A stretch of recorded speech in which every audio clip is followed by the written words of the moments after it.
It's time for a brand new Librarians After Show here on AfterBuzz TV. I'm Yael Tygiel. We have so much to talk about. Stick around. You're tuning into the destination for TV superfan discussion, AfterBuzz TV. And now, let the buzz begin. Hello and welcome to the AfterBuzz After Show here for the Librarians. We're talking Season 3, Episode 6, and the Trial of the Triangles. I'm your host, Yael Tygiel. If you have not already, go to youtube.com/AfterBuzzTV. Hit subscribe. I'm giggling because I love this song so much. I'm here with Tauri J. Miller. Hey, I'm Tauri J. Miller. You can find me at Tauri J. That's Tauri-J-A-Y. I was dancing along the song. This episode was written by Noah Wyle. Oh, nice. Amazing. It's very well put together. Yeah, applause for Noah Wyle.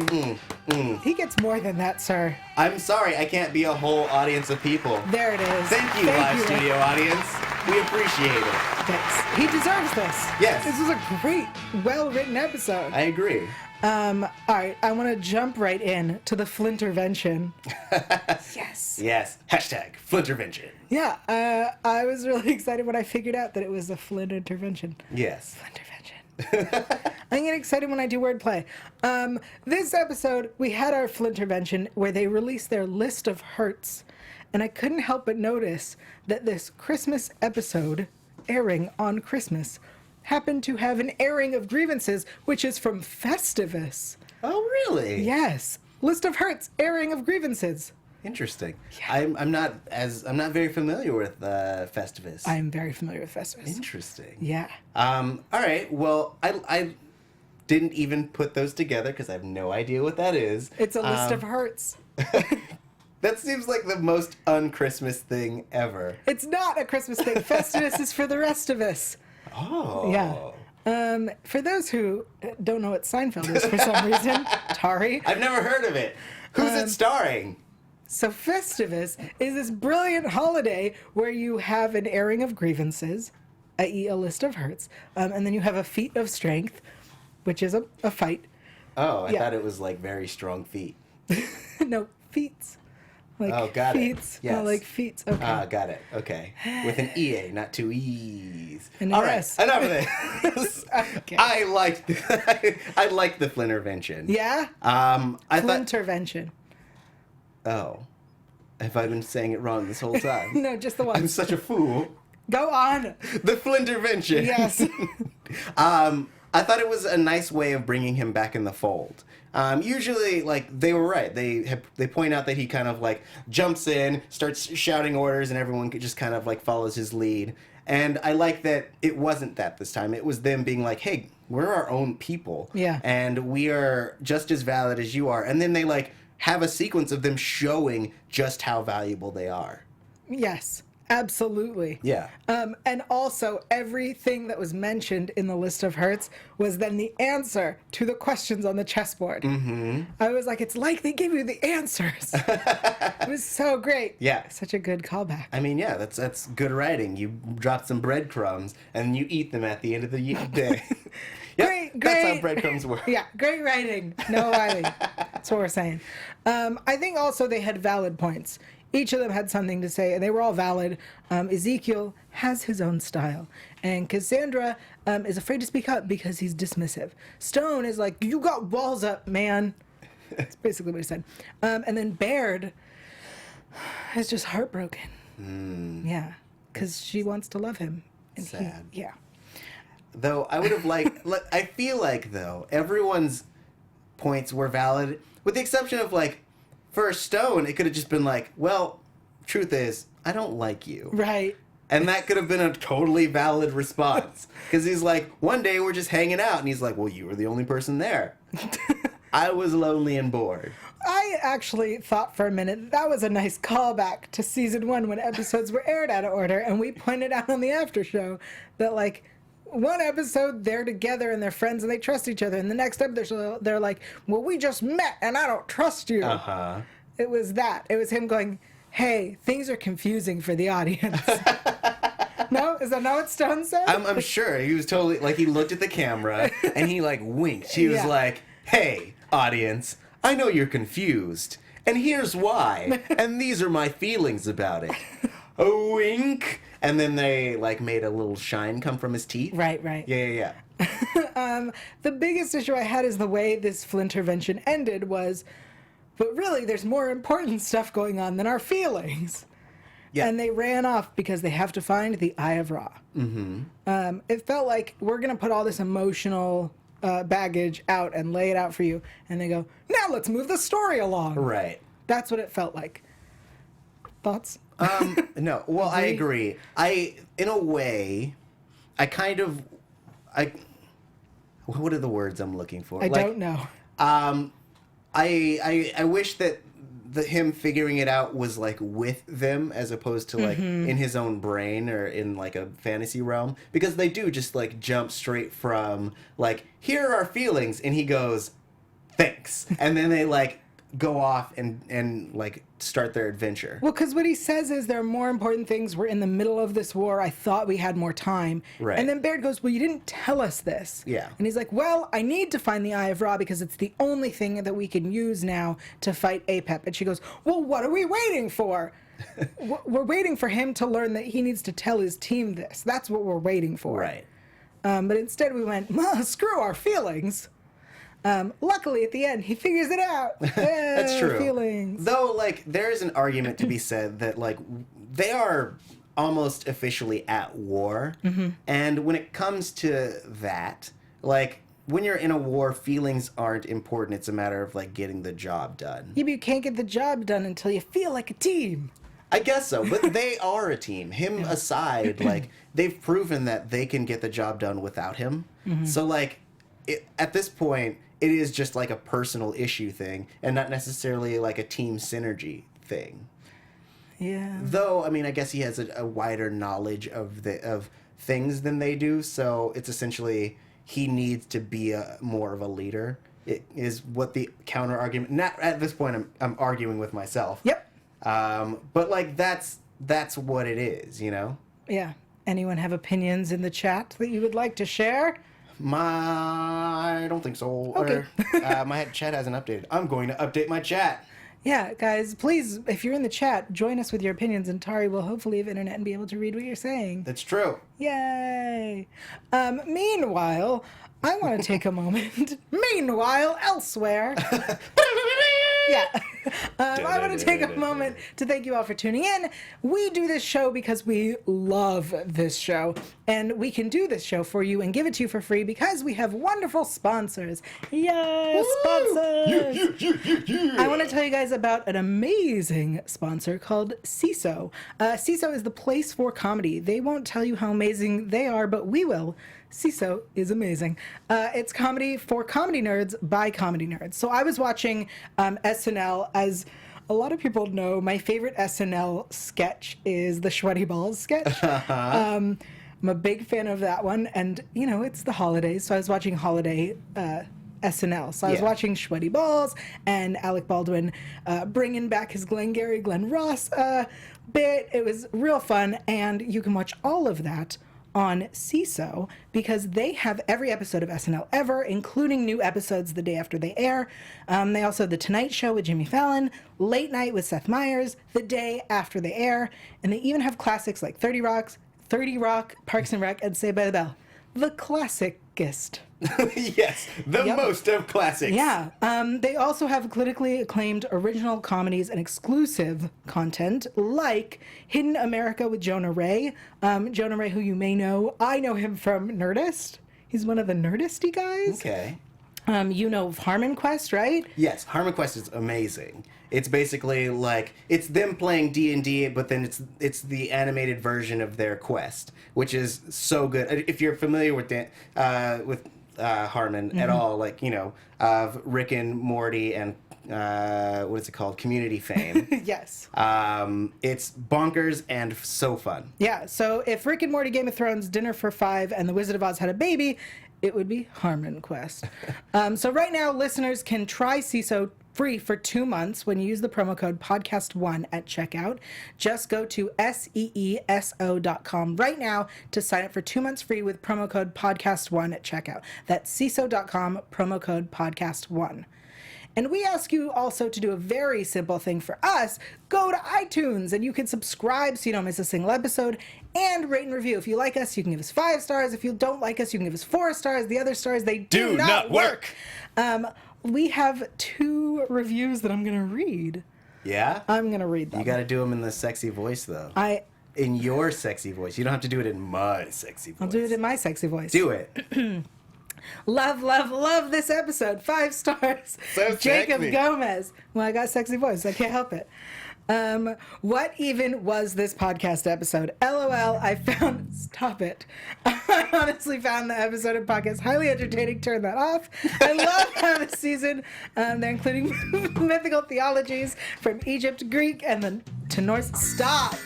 Tell him, girl. I can't read this review if this music is going. Tell him, girl. I honestly hope no one dies, but if it comes to it, I have a strong feeling maybe Flynn, because he might sacrifice himself to save Eve during a final battle, or Cassandra, because she'll use powerful magic during the final battle and cause her brain grape to pop. Anywho, keep up the podcast. P.S. Who else loves toast and MeUndies? Right, fans? Right, fans? All right, we have another 5-star review. Stop the music. Reviews. 5-star reviews. Okay. Hey, y'all. This is from Callie Joe 19. I've been listening to the I've been listening to this AfterBuzz After Show for a while now on my way to work and school. Y'all normally, it's Yael. Normally make me really happy with your predictions and great humor, but last week I had to pull my car over because I was laughing so dang hard. Y'all just made it's Yael. Just made me my heart so happy. Now I feel like I need to move out there and become Yael's new best friend. I fixed that one for you. Hashtag Not everything's creepy about cats. you, Yael. This one says my name 3 times, just spelt wrong. Thank you all so much for writing reviews. Please spell my name correctly and no, spell it however you want. Cool. Let's get back to the episode. Okay. A couple people had things to say. Oh, great. Susan Stunko says... Stinko? One of those says, the way the intervention ended showed that Flynn didn't actually listen to them. Yep. And Super Banana says that Stone was extra fired up this episode. He was so angry that he got first-class seat... Or that E, being Ezekiel, got first-class seats on the plane. Totally funny! Yeah. We'll get to the plane in a second because I have lots to say, right? So when we have this great argument between Flynn and Eve, and they're arguing, and it's such a big scene, and everyone's stopping. There's one kid with his phone just filming, and this is my favorite kid in the episode because he's just like, yeah. This is great. I got this. Yeah. I'm filming it because I believe it. Mm-hmm. That was the most believable moment of the entire episode. I really want that to come back by the end of the season where they're like, we've gone viral. Yeah. It's just like us arguing. Or like that's how Dosa found them in the first place. That's great. I really hope that ties into like a Dosa finding them. Right. Oh, so good. And then we have at the end of this argument where Flynn has said, this really bugged me, the entire argument, I don't speak Spanish. The one thing he says in Spanish in front of the TSA agent is, we've got a plane to crash. Not catch, crash. That's true. That's what you want to say in front of security. Well, of course. Though, in his defense, he has established that he doesn't know how to speak Spanish. So they're just like, that guy, he has no idea what word he used. Catch, crash, so similar. Uh-huh. That was my TSA... Defense? Yeah. Well, that was my impression of the TSA. That does seem accurate. Anyway, so we're on this flight. I'm sorry. The whole Stone getting angry about Ezekiel. Girl, of course he got himself a first-class ticket. Yeah. Look, of course he did. He's Ezekiel Jones. He's Ezekiel Jones, mate. Of course. I don't do accents. That was great. Thank you. I think you need to do it again. Nope. Come on. Nope. Come on. Yes? Man. So this plane sequence, one, I loved the whole, like, just kind of jumping off of the argument, the whole everyone thinking that they're joining the Mile High Club in the bathroom, and that one older couple, like, just So fanning excited for themselves. them. Yeah, so cute. I have a fun fact about the plane Did from you? Dean Devlin himself. This is the same plane that they used in Leverage's episode about DB Cooper. So, fun fact, same plane. Oh, nice. Which means that Christian Kane has been on this plane before. Yep. Interesting. Yeah, fun facts. Go on. So, yeah, they thought they were joining the Mile High Club. Yes. And I thought that was really cute. But kind of plot-wise, I thought it was interesting that they thought that there would be no one else on this plane. Yeah, it was weird that they thought that. Yeah. That, like, it hadn't occurred to them. Mm-hmm. But I guess it also hadn't occurred to us as an audience. I felt like, well, I guess not. Like, because we were like, yeah, they're going to get on the plane, and then it's going to crash into the Bermuda Triangle, and everyone's going to disappear. But, like, we didn't think they're about the pilot or the crew. Right. We forgot. It's true. Though I did like I did like the idea of them showing this kind of like darker side of Flynn and where his mind is, because like as I mentioned, like now they're in war times and things get more desperate, and like seeing him being really really I guess kind of cutthroat about it, being like there need to be sacrifices. Everyone's if these people have to die for us to save everyone, right? Like that's a sacrifice that needs to be that needs to be made. And I thought that was really interesting to show, because like we are getting very close to this moment when they're going to need to like stop being like I guess as good as they are and like become soldiers, you know? Yeah. So man, I know they're not going to now, but I want them to kind of do it more. Like I want them to kind of go to these dark places where Flynn was, so that we can see just how this whole like pure evil escaping is affecting everyone. Yeah, I absolutely agree. I think what was really great was them having this conversation in the bathroom where he's like, I feel, he recaps the first 2 seasons. He's like, I feel responsible. You know, we let Dulaque let magic out, and then the ley lines got stronger. This is my problem. But he said, happy endings aren't on the table, and the choice is going to be between horrible and the unthinkable. Yeah. And I think that's a really interesting way to put it, that like, we got to figure out what's the lesser of 2 evils here. Yeah. And of course, Flynn and Baird figure out a way to save everybody, because that's what they do. And they make pigs fly, and then they get the piggies off into the library. That was a good sequence. Just him hypnotizing everyone into being pigs, and I think it was perfect that Stone was the one to start sueing. Is that a phrase? Yeah, sueing. Sueing. Say it again? Herding. Sueing. Sueing. Okay. Okay. That's enough of that. Herding them off. Yes. Because he's from he's from a state with farming. I got yes, that. it's not Texas. Oklahoma, maybe? Something. He's from Farmville. Brought to you by Farmville. On Facebook. Okay. Is that still a thing? Anyway. No. And I feel like there was something in the chat you wanted to share. Well. Oh, no, something you don't want to share. Yes. Well, Lil Smiles was complimenting my sweet, sweet sweater. So thanks, Lil Smiles. No. No? Okay.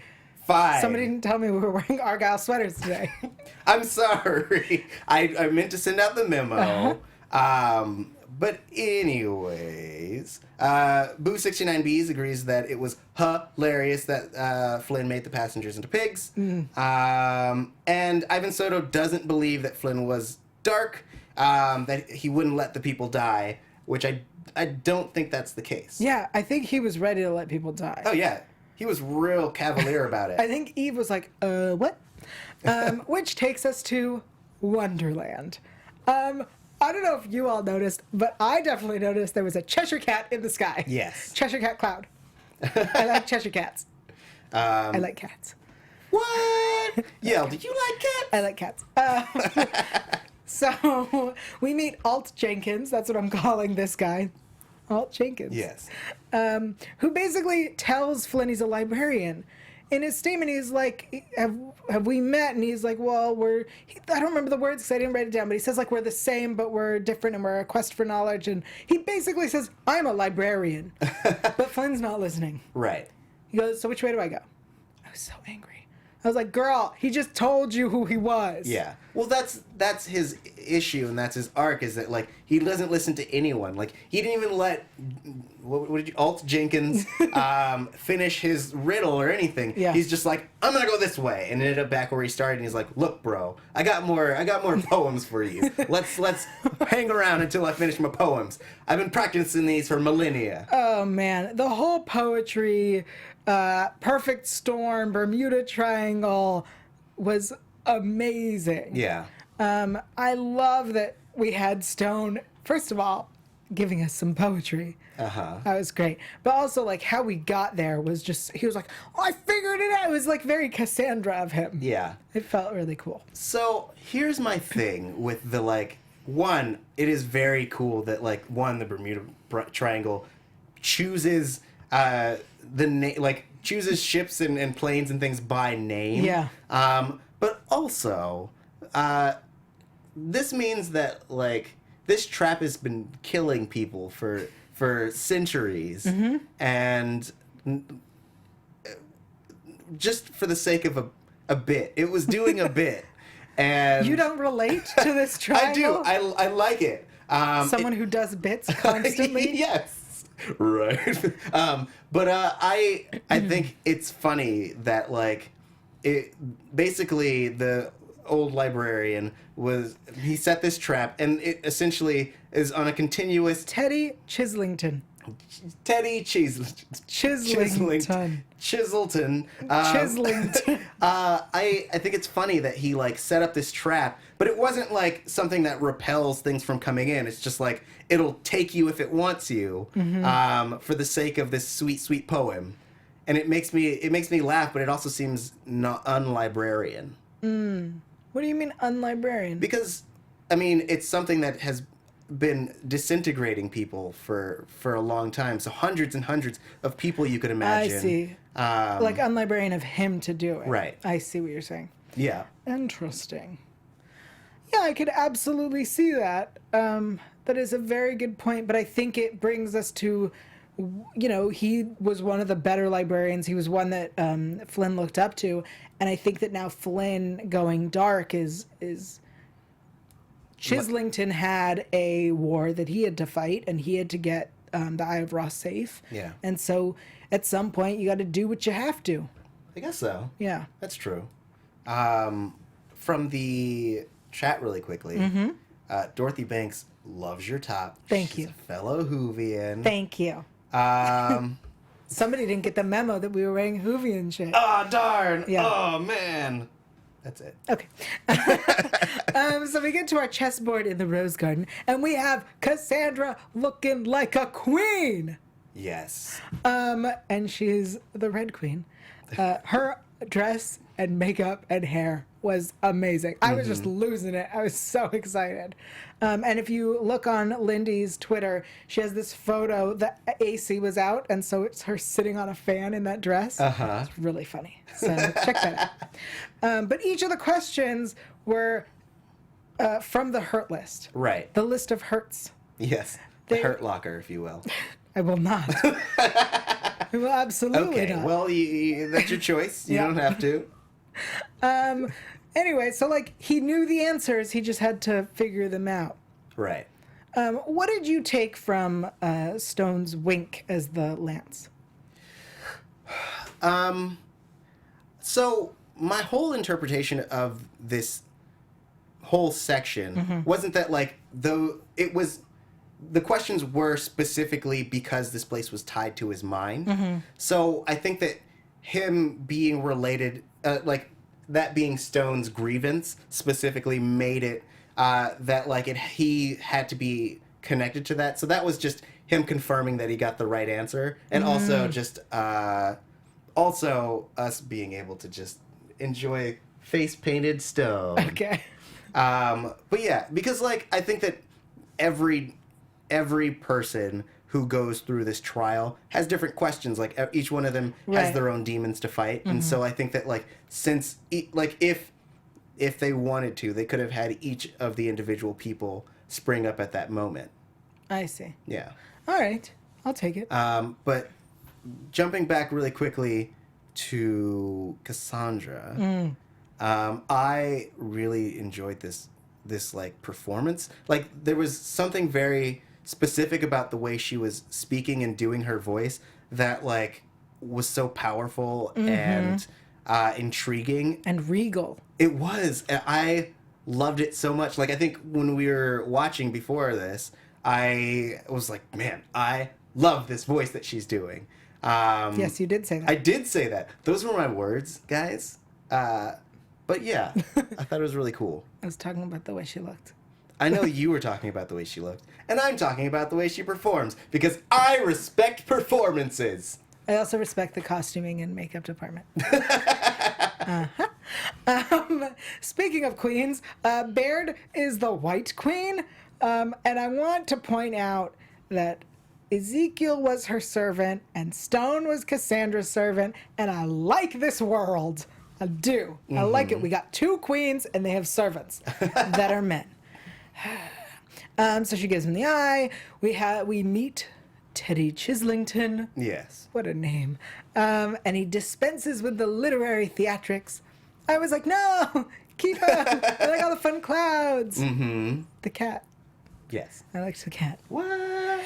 Anyway, so we find out that the eye has a price. Magic comes with a price, guys. Always. Always. Everyone knows that. Yeah. It's a Once Upon a Time reference. So yeah, it's like a last resort that someone has to use, and as a librarian, like you have to make a choice as to who you will sacrifice in order to make it work. Yeah. But it won't work. I mean, but that is the burden that someone has to bear, and so like that's why only a librarian should be the one to possess it. Blah blah blah blah blah. Self-sacrifice. Blah blah blah. Yeah.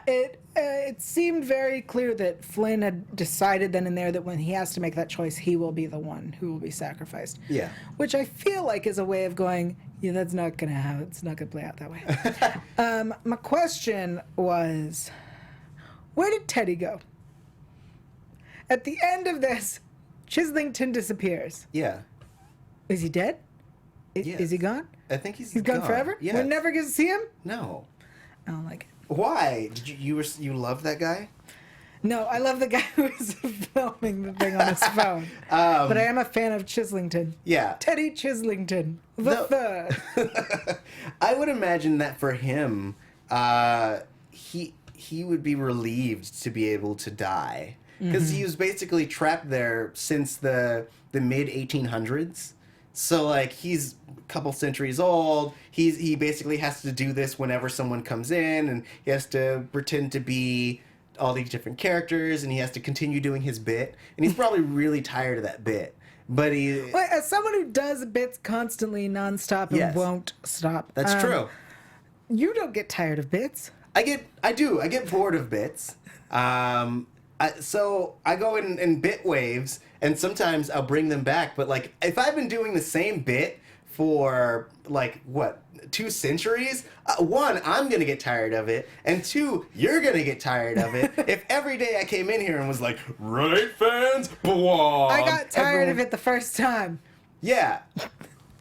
Anywho, I think you're all thinking that we forgot about him, but we definitely didn't. That terrible DOS agent, and I mean terrible, not like he's a bad guy. Terrible, like he's bad at his job, right? Like, first of all, he was not skulking around the Venezuelan airport Yep. In like a way that's not suspicious, right? Like he should have been arrested as opposed to like he's such a sneaky spy. Right. Should have been arrested. You don't skulk around an airport. Of course you do. That's what I do. I just I get in my suit, I get my counterfeit badge, and I go, hey, department you've never heard of. See you later. In a foreign country. Yes, of course. Also, like not an American. Anyway. Department of something. You've never heard of us, and we have no jurisdiction. Can I get on this plane? First class, please. And then not only is he's a bad agent, but he's a bad pig because everyone gets herded out and he just sits there. Like, he is terrible at his job. Doesn't matter what the job is, he's bad at it. Maybe he was like, hey, I'm not a pig. So he was Is that a protesting. cop joke? Yes, it was Okay. a cop I joke. see it. I got it. It was great. It was not. Needed a little work. Okay, I'll so then they workshop turn him it. into a chicken and send him back to Dosa. And then, all right. And then our beloved Dosa lead goes, all right, librarians, if that's how you want to play it. How? How do they want to play it? With chickens? Like, I don't understand. What did you take away from this that you went, well, we're fighting back. They gave you back your agent. Yeah, but he was A chicken? a chicken. Yes. You can fix that. Like, that's like giving someone, it's almost like giving someone a lobotomy and then throwing him onto someone's doorstep. It was a fixable issue. And as Dosa, they should know magic-y things on how to fix this. Maybe. But what if they don't?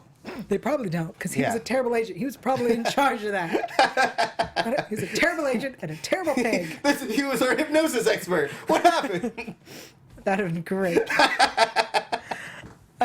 Yeah, all right. I think if there's nothing else to say about this episode, I know people love the magic Tic Tacs. Yay, magic Tic Tacs. Yay. We should get into predictions. Anything to say? Final thoughts? Final thoughts.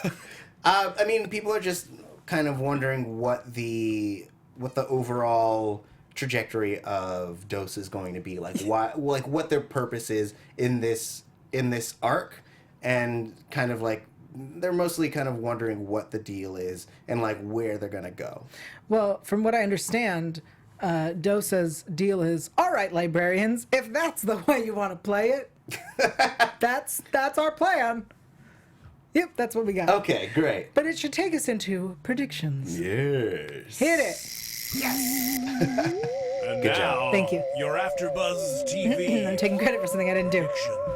Okay, in the promo for next week, we meet Cindy, and apparently everyone's in love with Cindy. Mm-hmm. And Dosa appears. Yay! Yay! So, predictions? Yes. I'm gonna assume that this is like a love spell gone wrong. Right. Not as wrong as Rick and Morty. Sponsored by Rick and Morty. No, we're not sponsored by Rick and Morty. No, but Harmontown, similar to Rick and Morty. Harmon Quest, brought to you by Dan Harmon. okay. But yeah, so I like this idea that we're gonna get everyone's gonna essentially lose control, which means that we're probably gonna get someone who isn't affected for some reason or other. Maybe even Cassandra, because she's not at, like, she has her brain grape, so it might kind of block whatever it is that has everyone obsessed. So you want to ruin this for me? Yes. Because I really like the idea of Cindy and Cassandra. I didn't know that. Way to ruin things. Well, I want her to fall in love of her own accord. Fine. I don't like forced love, Yael. You know I'm all about consent. Yep. And I want her to be able to fall in love, look in her eyes, and be like, hey, I love you for you. Not because you hang out with Leonardo or something, something, something. You can't even think of the rest of Nope, it. I don't remember the words, but I feel like it's going to be something to the effect of, like, everyone except for one person is affected by this thing, and they have to kind of figure out how to break it, and then or they won't be able to, which I think would be really intriguing. Yeah, I feel like because in the promo we see everyone's falling for, at least Stone is falling for Cindy. I definitely think Cassandra will fall for Cindy. I could even see, I mean, Ezekiel, that makes sense. Well, maybe not, because he loves himself so much. But it reminds me a lot of the episode where they were fairy tale characters, and Yeah. Cassandra was the prince. Mm-hmm. And everyone was in love with her. And I think that it might be really fun after this week where Flynn is, like, very much professed his love and explained how he felt. I think that he will not fall for Cindy. Yeah. But I think Dosa, it would be really interesting if they all fall, can't break the spell, and Dosa has to save them. That might be a I really really interesting like twist. that. Yeah. Thanks. That's great. Thank you. I want to make sure everyone knows when and where to find us before we go. So Okay. next week, the new episode is on January 1st. The after show will be on January 2nd at 8 p.m. Pacific, right here on AfterBuzz. And the week after that, we return to Sundays at 10 p.m. Pacific. I'm sorry. I'm sorry it's so late. It's fine. It's not. But that's when we'll be. So we'll be returning to 10 p.m. after next week. There any predictions in the chat? Anybody thinking good stuff? Anyone Allison X says that maybe Ezekiel will be immune from everything else. And they are also discussing who they think will die. So who was it? Let me find it. Pew, pew, pew, gonna make noise. Well, when you Everyone's do saying that- it's Jenkins. Little Smile says it's Jenkins. No. Okay. No. All right. Not okay with it. Allison X also agrees that it shouldn't be Jenkins. I don't want anyone to die. That's my problem, right? Because I can think of reasons why it works for the story, but I don't want any of them gone. I want the whole team together. I want Jenkins to live. I want Flynn to live. I want Charlene back. Here's how I feel is going to happen. Okay. Somebody's going to die. And I think we're going to be lucky enough that next season starts with us figuring out a way for them to come back. I think someone will die and then they'll come back. I'm not okay with anyone leaving. Yes. Not okay. Unacceptable. What if they become a permanent part of the library? So like their physical body dies, but their essence stays in the So library. kind of like how Judson was in the mirror in the first right. episode. Yes. Okay. I Are you will allow okay with that. that? Yes. All right. So then Jenkins, then I'd totally be fine with Jenkins dying and then his like spirit staying in the annex because, well, that's where he belongs, in the annex. It's true. Yes. I mean, a lot of people in the chat believe that because they made the mention of killing an immortal from the inside out, that it's definitely going to be Jenkins. Interesting. Yeah. I feel like there's so much that we pick up on that are tiny little things that I wonder if we make them bigger in our heads. Maybe. Usually. I mean, though they say that like when you're a writer, like no word is wasted, That's true. and especially the Librarians writers who are very meticulous and very very good about dropping those breadcrumbs and then picking them up at some point. You know, Yeah. I do love the writers of this show. they're great. And Noah Wyle just joined them as a brilliant writer. Yay! Woo! So good job, Noah. Good job. He doesn't watch the show. He's not on You Twitter. might. You don't know. He's not on Twitter. I do know. Okay. Okay. Thank you all so much for joining us. Stick around, well, in an hour. We're going to be doing the Doctor Who after show, so please check us out there. Tauri, until people see you again, where can they find you on Twitter? You can find me at Tauri J. That's TauriJay. That was smooth. Thanks, Yael. Where can they find you? You can find me everywhere at Yael Tygiel. That's YaelTygiel. And that's Twitter and Instagram. And I have a Facebook. It's facebook.com/YaelTV, YaelTV. I forgot how to spell TV. I also have a podcast. It's free. It's on iTunes and Stitcher. It's called Intimate Interrogations. Sometimes it is filthy. Sometimes it is not. We will see you next week, Monday, the 2nd at 8 p.m. Pacific Time. Bye. Bye. Bye. Bye.